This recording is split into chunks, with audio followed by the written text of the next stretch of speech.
आज के मुख्य समाचार। महाराष्ट्र के धुले में पुलिस ने तलवार के हथियारों का बड़ा जखीरा बरामद किया। बिल्डर की हत्या में मुंबई क्राइम ब्रांच ने कुख्यात सुपारी किलर को गिरफ्तार किया। कांग्रेसी नेता मेवानी की 2 बार गिरफ्तारी पर एक्टर प्रकाश राज का गुस्सा फूटा। मुंबई में बीएमसी ने दुकानदारों के खिलाफ मोर्चा खोला, मराठी भाषा में बोर्ड लगाया जाए। मुंबई, महाराष्ट्र के धुलई में पुलिस ने हथियारों का जखीरा बरामद किया है। इन हथियारों को जब्त कर लिया गया है और पुलिस मामले की जांच पड़ताल में जुट गई है। भारी मात्रा में हथियारों के बरामद होने के बाद भाजपा नेता राम कदम का कहना है कि महाराष्ट्र में बड़े दंगे कराने की साजिश रची जा रही है। साथ ही भाजपा नेता ने कुछ सवाल भी उठाए हैं। उधर पुलिस ने इस मामले में 4 आरोपियों को गिरफ्तार किया है। गुरुवार को धुलई के सोनगिर में पुलिस ने 89 तलवार हथियारों का जखीरा बरामद किया। मामले के सामने आने के बाद भाजपा नेता ने सवाल उठाते हुए पूछा है कि राज्य में आखिर कौन दंगा कराना चाहता है, क्या कांग्रेस इस षड्यंत्र में शामिल है। साथ ही उन्होंने उद्धव ठाकरे सरकार से इस मामले की जड़ तक जाकर जांच कराएगी, आखिर महाराष्ट्र में कौन दंगे कराना चाहता है, क्या कांग्रेस इस षड्यंत्र में शामिल है, क्या ठाकरे सरकार इसकी मूल तक जाकर जांच करेगी। भाजपा नेता राम कदम ने यह भी आरोप लगाया कि जहां जहां जिस राज्य में कांग्रेस की सरकार है, वहां इन हथियारों को भेजा जा रहा था। उन्होंने कहा कि हथियार तलवारें कांग्रेस शासित राजस्थान राज्य से आए हैं और राज्य के धुले क्षेत्र में पकड़े गए हैं। राम कदम ने दावा किया कि इन हथियारों को राजस्थान से जालना भेजा जा रहा था। उन्होंने सवाल उठाया कि हथियारों का इतना बड़ा जखीरा आखिर किस उद्देश्य से भेजे गए हैं। उन्होंने यह भी सवाल पूछा कि क्या उद्धव ठाकरे इस पर गौर करेंगे। राम कदम ने कहा कि इससे पहले भी राज्य में भारी मात्रा में हथियार बरामद किए जा चुके हैं। उन्होंने बताया कि पहले पुणे में तलवारें और शस्त्र बरामद किए गए थे जो औरंगाबाद ले जाए जा रहे थे और अब धुले में हथियारों का जखीरा बरामद किया गया है। बता दें कि 3 सप्ताह पहले पुणे में 97 तलवारें बरामद की गई थीं। मामले में 4 लोगों को अरेस्ट किया गया था। तलवारों के अलावा आरोपियों के पास से खुखरी और अन्य सामान भी बरामद किए गए थे। जांच पड़ताल में जानकारी सामने आई थी कि बरामद तलवारों को औरंगाबाद और अहमदनगर भेजा जाना था। मुंबई बिल्डर हत्या मामले में मुंबई क्राइम ब्रांच ने कुख्यात सुपारी किलर गिरोह के सदस्य को एसओजी हरिद्वार की मदद से रेलवे फाटक ज्वालापुर के पास से धर दबोचा। मुंबई क्राइम ब्रांच ने पकड़े गए आरोपित की ट्रांजिट रिमांड कोर्ट से मांगी है। मुंबई से आई क्राइम ब्रांच की टीम ने एसओजी पुलिस की मदद से कनखल जगजीतपुर में काफी दिनों से रह रहे हत्या के आरोपी अर्जुन पुत्र राजेंद्र चौधरी, निवासी चांदपुर रोड, बुलंदशहर यूपी को रेलवे फाटक ज्वालापुर से धर दबोचा। अर्जुन पर आरोप है कि उसने मुंबई में एक बड़े बिल्डर समय चौहान को उसी के कार्यालय में घुसकर मौत के घाट उतार दिया था, जिसके बाद से वह फरार चल रहा था, जिसे मुंबई पुलिस बीते 2 माह से तलाश कर रही थी।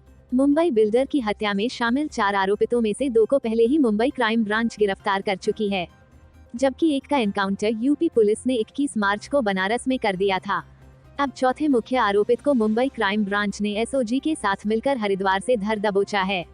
बताया जा रहा है कि किसी बड़े किन्नर की सरपरस्ती और एक भूखंड के विवाद को लेकर बिल्डर की हत्या सुपारी किलर द्वारा कराई गई थी। बिल्डर की हत्या के लिए इन 4 लोगों ने ही सुपारी ली थी। मुंबई बिल्डर की हत्या में शामिल 4 आरोपितों में से 2 को पहले ही मुंबई क्राइम ब्रांच गिरफ्तार कर चुकी है, जबकि एक का एनकाउंटर यूपी पुलिस ने 21 मार्च को बनारस में कर दिया था। अब चौथे मुख्य आरोपित को मुंबई क्राइम ब्रांच ने एसओजी के साथ मिलकर हरिद्वार से धर दबोचा है। बताया जा रहा है कि किसी बड़े किन्नर की सरपरस्ती और एक भूखंड के विवाद को लेकर बिल्डर की हत्या सुपारी किलर द्वारा कराई गई थी। बिल्डर की हत्या के लिए इन 4 लोगों ने ही सुपारी ली थी। फरवरी में मुंबई के जिस स्थान पर बिल्डर की हत्या की गई थी, वहां पर लगे सीसीटीवी कैमरों में हत्याकांड कैद हो गया, जिसमें 4 अपराधियों के शामिल होने की पुष्टि हुई थी। एसओजी प्रभारी रंजीत सिंह तोमर ने बताया कि मुंबई क्राइम ब्रांच ने अपराधी की लोकेशन हरिद्वार में बताई और हमसे संपर्क किया था, जिसके बाद हमारी टीम ने इस शातिर अपराधी को ज्वालापुर रेलवे फाटक के पास से गिरफ्तार कर लिया। यह फिलहाल कनखल के जगजीतपुर क्षेत्र में किराए के मकान पर रह रहा था।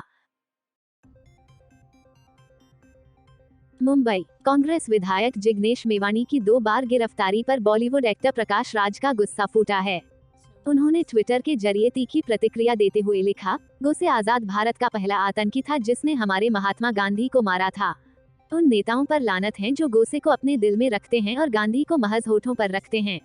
साहस रखो जिग्नेश मेवानी, सत्य की जीत होगी। प्रकाश राज के ट्वीट पर यूजर्स ने अलग अलग तरह के रिएक्शन दिए हैं। अभय तिवारी नाम के यूजर ने लिखा, गोसे आतंकी नहीं थे, उन्होंने गांधी जी को इसलिए मारा क्योंकि वो उनकी विचारधारा से सहमत नहीं थे जो सही नहीं थी। अब मेवानी निर्दोष है तो कोर्ट जाओ और छुड़वा लो। कानून अपना काम करता है और आपकी मर्जी और कल्पना के अनुसार नहीं जाता है। असहिष्णु, सिर्फ पूछ रहा हूँ। लोगों ने उनके इस ट्वीट के अंत में लिखे हैशटैग को लेकर उनकी खिंचाई करनी शुरू कर दी। वहीं कुछ लोग गांधी और गोसे को लेकर तर्क वितर्क करने लगे। शशांक शेखर झा ने लिखा, जब कोई सवाल ही नहीं है तो जस्ट मास्किंग क्यों। वेब स्टोरीज थाईलैंड में अवनीत कौर ने लगाया ग्लैमर का तड़का, क्या देखा आपने कियारा आडवाणी का ये रेड लुक में सोनाली बेंद्रे का दिखा सिजलिंग अवतार, रेड आउटफिट में स्टनिंग आरती सिंह। सत्या पाटिल ने लिखा, 1983 सिखों की हत्या की गई थी, आज आपको राजीव गांधी आपके आदर्श लगते हैं। हरीश जोशी ने लिखा, मुझे लगता है कि आप एक गवाह हैं और बहुत करीब से देखे हैं और जानते हैं कि गोसे ने गांधी को क्यों मारा। ये होता है दोगलेपन। कोई इन्हें बताओ कि गोसे ने गांधी को क्यों मारा। जवाब बहुत ही आसान है कि किसी को नहीं पता क्यों मारा, लेकिन हम गूगल करते हैं और ट्वीट कर देते हैं।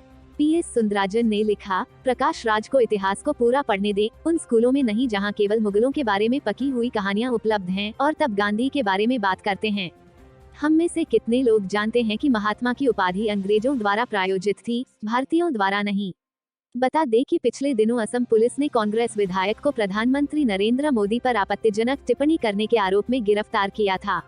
18 अप्रैल को उन्हें जमानत मिली, लेकिन एक बार फिर अन्य आरोपों के चलते उन्हें गिरफ्तार कर लिया गया। मुंबई, महाराष्ट्र राज्य की आर्थिक नगरी मुंबई में BMC ने उन दुकानदारों के खिलाफ मोर्चा खोल दिया है जिन्होंने अपनी दुकान पर मराठी भाषा में बोर्ड नहीं लगाए हैं। दरअसल दुकानों पर मराठी भाषा का बोर्ड लगवाना मुंबई में दुकानदारों के लिए अनिवार्य कर दिया गया है। ऐसा नहीं करने वालों के खिलाफ BMC एक्शन लेगी। इतना ही नहीं, मराठी के बजाय अन्य किसी भाषा का फॉन्ट साइज बड़ा दिखा तो भी दुकानदार के खिलाफ कार्रवाई की जाएगी। इस संबंध में BMC लाइसेंस डिपार्टमेंट के मुताबिक मुंबई के सभी 24 वार्डों में दुकानों पर मराठी भाषा का बोर्ड न लगाने वालों पर कार्रवाई करने के लिए 2-2 अधिकारियों की टीम नियुक्त की गई थी। लेकिन अब इस कार्रवाई में तेजी लाने के लिए 5-5 अधिकारियों की टीमें बनाई जाएंगी। कुल 120 अधिकारियों और कर्मचारियों की टीमों द्वारा मराठी में दुकान पर बोर्ड न लगाने वाले दुकानदारों के खिलाफ एक्शन लिया जाएगा। BMC के एक अधिकारी ने ज्यादा जानकारी देते हुए बताया कि इस अभियान के तहत सबसे पहले मुख्य सड़कों पर बनी दुकानों पर, इसके बाद छोटी सड़कों और आखिर में गलियों की दुकानों के बोर्ड की जांच की जाएगी। बोर्ड पर मराठी की जगह दूसरी भाषा का फॉन्ट दिखने पर कार्रवाई की जाएगी। वहीं BMC के इस फरमान के बाद भारत मर्चेंट्स चेंबर के प्रेसिडेंट विजय लोहिया ने कहा, कोरोना संकट ने वैसे ही दुकानदारों को परेशान किया हुआ है, ऊपर से BMC की बोर्ड को लेकर इस तरह की कार्रवाई से दुकानदार की तकलीफें और बढ़ेंगी। मुंबई एक अंतर्राष्ट्रीय शहर है, इस कारण बोर्ड पर मराठी भाषा का फॉन्ट साइज बड़ा करने की अनिवार्यता से सिर्फ परेशान ही बढ़ेगी। Bureau report, Mumbai.